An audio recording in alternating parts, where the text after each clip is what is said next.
Good afternoon. I'm sharing my lesson plan screencast, just kind of give you guys an overview of what I was planning on doing with my students until the coronavirus 2019 hit. Um, and it should be noted before I start that my school system and school specifically has asked that we not really give projects for our classes because it's overwhelming for the kids. So it appears that I'm going to be unable to complete my lesson, my culmination project, I should say, this year because I'm not in front of my students and we're not allowed to really give this much work, as they adjust to this new normal, if you will. But I'm just going to kind of briefly summarize what I have going on here. It's a 5-day culmination project. Choice board activity will be involved. Specifically here, at the end of this project, it's pretty simple. I want my kids to be able to demonstrate knowledge of local, state, and national elections. I was really looking forward to delivering this in person to the kids and really, preparing for the upcoming election, and we could tie it into real world events. It's just a shame, how things have unfolded the past 2 to 3 weeks. Uh, as we work our way down, I'll try to summarize this just to as well as I can to not bore you with everything. At the end of the day, this lesson will be an introduction to the unit prior to describing and discussing careers in government and law. Um, Students will choose any combination of activities and tasks provided for a total up to 50 points. It should be noted I'm allowing kids to get 60 points, 10 of those points extra credit, which I'll hit on here in a second.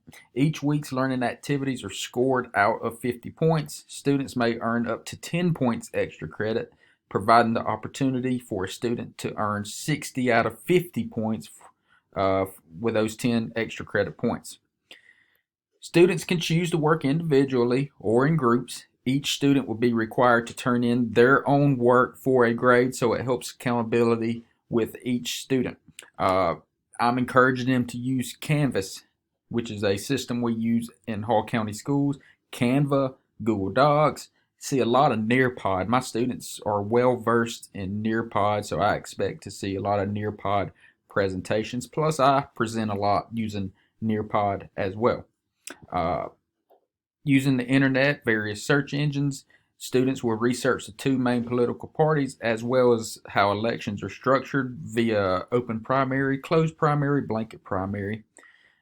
Students will apply their knowledge of political parties and elections through completion of differentiated tasks on the choice board. So this is where that comes in, and I will also have a simulation activity for the students in which I'll divide the students up into 4 or 5. They will create their own political party, their own slogan, party platform, uh, and the tasks provided within the choice board allow for the students to construct responses through that culmination project. So, a lot going on, individual work and group work. So the choice board is just an awesome thing. It's really what we push at our school. So it's something I was already common with. I have various assessments uh, throughout this project. Through the Nearpod presentation, simulation activity, students will have discussion boards. A lot of what we do here at KSU.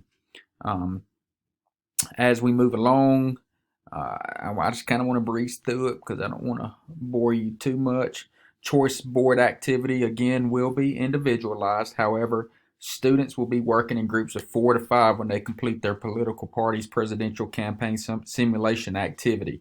I have grouped the students accordingly. I have plenty of data on my kids. I'll always keep data. Higher order thinking kids will work with a lower order. The leaders of my class will head up my groups, and we will go from there. Wi-Fi is an issue with my students at my school. A lot of them don't have that at home that we take for granted all the time. So I will have library hours, office hours. I will constantly be with them working through all of this to make sure they are staying on task. I've talked about the differentiation using the choice board. This accommodates various learning styles. Uh, Upon completion of the alignment and project, students will be provided a survey to give me constructive feedback on what they liked, they did not like, and how things could improve as well. So that's an overview of kind of what we have going on. I'm going to walk through just a couple of rubrics and assessments that I have. As you can see, here's a rubric that I'll be grading the kids on if they do when they do the presidential cabinet virtual job ads. They really know exactly what I'm looking for. Love rubrics because there's no questioning what we have going on with that. So you can see the rubric goes on down of things that I'll be looking for. Um, we have a Flipgrid here. I'm hoping I can enlarge this. Bear with me.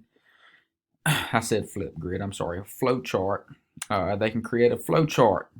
They use our main ideas that we've worked on in class from the textbook. I have a lot of guided reading in my class. Key terms, 24 key terms. I'll hit you with those in a second. And then, boy, you can get up to the big points here. If you can take this quiz and complete it and share results and the opinion of accuracy of the quiz, create a Venn diagram. Basically, between the two, comparing the two major political parties, and then also contrasting the two political parties, and a one-page write-up explaining how recent policy changes and Supreme Court rulings have impacted the campaign finance process. So that gives you an idea of our choice board and things that we have going on within that. And here's just a lesson plan to kind of give you an idea. Here's let me see if I can get this over into the screen. You see what I'm looking for, which is what I want them to learn. You see my key terms here. This is non-negotiable. We got to know these key terms in order to score 60 on our project here. It's just so important, and I'd like to see these used in various ways on Nearpods and whatnot. I have a plan for the week here: lecture, videos, notes for the guided reading. Here's a choice board. I just enlarged it for you a second ago and showed you, but kind of what we're looking at with the choice board, and then Friday a quiz. So you can see I have a lot going on with this pretty cool ordeal. Very excited about teaching this, just super excited. Just such a shame what happened, and with the coronavirus, and just excited to get back into the classroom and really see my kids perform on this, and I know that they will. As always, if you have any questions, feel free to contact me. I would love to share this with anyone. Thank you very much.